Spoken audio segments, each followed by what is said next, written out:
안녕하세요. 나만의 개인 맞춤 법무사 김영용 법무사입니다. 이번 시간에는 제가 지난 시간에 개인 파산과 개인 회생의 차이점에 대해서 말씀을 드렸었는데요.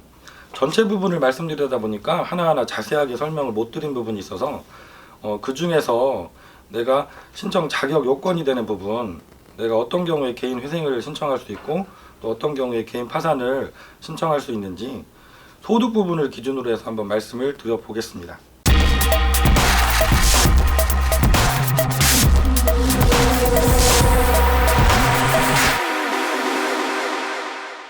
우선 제가 먼저 최근에 면책 결정을 받은 한 분의 사례를 간략하게 말씀을 드리고 설명을 드리도록 하겠습니다. 이분은 서울 지역에 거주하시는 30대 중반 되시는 남자분이셨고요. 결혼을 하셔서 자녀분이 한 명 있는 분이셨습니다. 하시는 일은 다른 직장을 없으셔서 건설 일용직으로 하루하루 이제 일상생활을 하고 계신 분이었고요.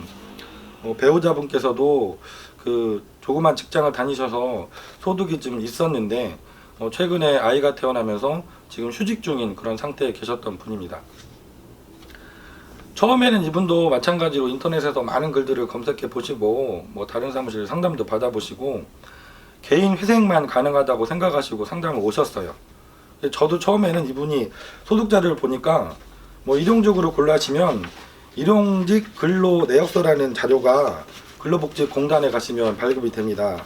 이걸 기준으로 하게 되시는데 일용직이시만 고용보험 일용 근로 내역서를 보면 최근에 보면 200만 원 내외 정도의 소득이 있으셨습니다. 우리가 이제 개인회생 파산을 소득 기준으로 해서 신청 자격을 검토할 때 법원에서 인정하고 계시는 최저 생계비, 우리 가족, 내가 부양하는 가족 수에 따른 최저 생계비를 기준으로 판단을 하게 되는데요. 배우자분은 전국 모든 법원이 부양가족에 산정해 주지 않기 때문에 특별한 사유가 있는 경우가 아니면 자녀분 한 명이 있었기 때문에 2인 가구에 해당되는 그런 분이셨죠. 근데 2인 가구 생계비는 법원에서 174만 원 정도 지금 인정을 하고 계십니다.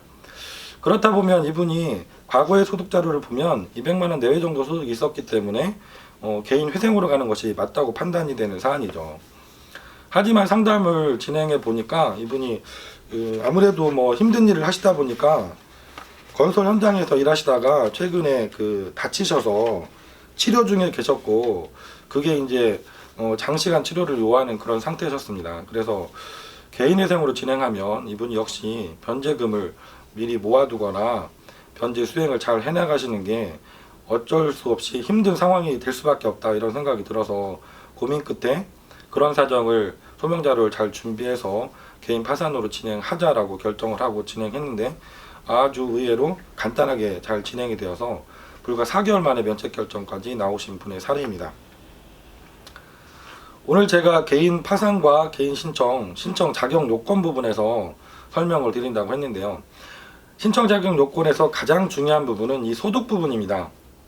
개인 파산 같은 경우는 내가 소득이 없으시거나 소득이 있더라도 우리 가족 생계비에도 못 미치는 소득이 있는 분들, 다시 말하면 내 소득으로는 변제에 사용할 돈이 전혀 없는 경우에 신청할 수 있는 것이죠. 이에 비해서 오히려 개인 회생은 최저 생계비 이상의 소득을 요구하십니다. 요건으로. 왜냐하면 우리 가족이 먹고는 살아야 되고 그것보다 조금 남는 돈이 있는 경우에 그 남는 돈을 변제 3년 동안 사용해 보고 그리고도 남는 채무는 잔존 채무를 탕감해 주겠다고 하는 제도이기 때문에 오히려 최저 생계비 이상의 소득이 있어야 된다는 것이 요건이 되는 것입니다. 근데 항상 제가 고민을 많이 하는 것은 의뢰인과 이 중간선상에 있는 분들이 상당히 많으세요. 이 소득이 법원에서 정해놓은 최저 생계비에서 왔다 갔다 하시는 분들인 거죠.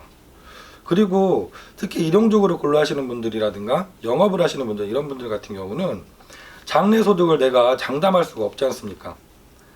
그러다 보니까 무리하게 개인회생으로 갔다가 변제금을 중간에 납부하지 못하는 상황이 되어서 중간에 개인회생이 폐지된다면 내가 아무리 장기간 변제금을 납부해 왔더라도 그동안 납부했던 모든 변제금이 다 숲으로 돌아가고 하기 때문에 고민을 하게 되는데요. 이분 사례처럼 내가 지금 기존의 소득 활동에서는 최저생계비 이상의 소득이 있었더라도 지금 내가 특별한 사유가 발생해 있다면, 그리고 장래에 소득이 감소하거나 소득 활동이 어려운 사정이 예상이 된다면 이 부분을 충분히 소명 자료를 준비하고, 그리고 법원에서 면책 절차를 진행하실 때도 관제인에게 그리고 판사님에게 그 부분을 잘 설명드려서 충분히 개인 회생이 아니라 개인 파산 절차를 통해서 면책을 받는 것도 가능하십니다. 제가 이런 영상을 여러 차례 이미 올려드렸던 것 같아요. 근데 이 부분이 제가 상담하면서 가장 고민이 되고, 또 이렇게 개인 파산으로 결정하고 진행했는데 면책 결정을 받게 되면 의뢰인과 가장 기뻐하고 보람을 느끼는 순간이 되어서 제가 누차 말씀을 드리게 됩니다. 우리가 최종 목적은 면책입니다. 개인 회생이든 개인 파산이든. 근데 개인 회생에서 면책까지 가는 길이 험난한 분들이 많습니다. 내 소득이 장래에 어떻게 될지 확신할 수가 없고, 뭐 젊은 분들 같으면 변제 기간 안에 새로 자녀를 출산을 하셔가지고 부양가족이 늘어날 수도 있고 여러 가지 변수가 있기 때문이죠. 그래서 이렇게 애매한 상상에 있는 분들은 전문가와 꼭 상담을 받아 보시고, 개인 회생이 아니라 개인 파산으로 내가 변제 기간을 거치지 않고 일시에 채무 전액을 탕감받는 절차를 선택할 수도 있는지 꼭 심도 있게 검토를 받아 보시고 결정을 하시기를 바랍니다. 김영룡 법무사였습니다. 감사합니다.